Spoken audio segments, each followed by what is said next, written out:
Cherthala Muttam Holy Family LPGS മഠം സ്കൂളിലെ ശിശുദിനാഘോഷ പരിപാടികൾ ശ്രദ്ധേയമായിരുന്നു. വിവിധ കലാപരിപാടികളും സംഘടിപ്പിച്ചു. Cherthala Muttam Holy Family LPG സ്കൂളിൽ ശിശുദിനാഘോഷം സംഘടിപ്പിച്ചു. വർണ്ണശബളമായ റാലിയോടെയാണ് ആഘോഷ പരിപാടികൾ ആരംഭിച്ചത്. കുട്ടികളുടെ വിദ്യാഭ്യാസത്തിനും ആരോഗ്യകാര്യത്തിനും പ്രാധാന്യം കൊടുത്തിരുന്ന മഹത് വ്യക്തി നെഹ്റു സ്വപ്നം കണ്ടതുപോലെ ഫാൻസി ഡ്രസ്, അഭിനയഗാനം, കളറിംഗ് തുടങ്ങിയ മത്സരങ്ങളും ഒരുക്കിയിരുന്നു. ചാച്ചാജിയായി തെരഞ്ഞെടുക്കപ്പെട്ട കുമാരി അന്ന തെരേസ സമ്മേളനത്തിൽ അധ്യക്ഷത വഹിച്ചു. വിദ്യാർത്ഥി പ്രതികളായ കുമാരി പ്രണവി S സ്വാഗതവും അഞ്ജലീന റോസറി നന്ദിയും പറഞ്ഞു. PTA president Jibin K Jose ഉദ്ഘാടനം ചെയ്തു.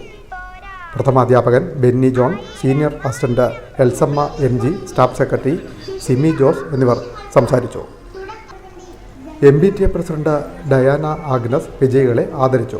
കുട്ടികളുടെ നയനാനന്ദകരമായ കലാപരിപാടികളും വിഭവസമൃദ്ധമായ സദ്യയും ഒരുക്കിയിരുന്നു. വിൻമീഡിയ, ചേർത്തല.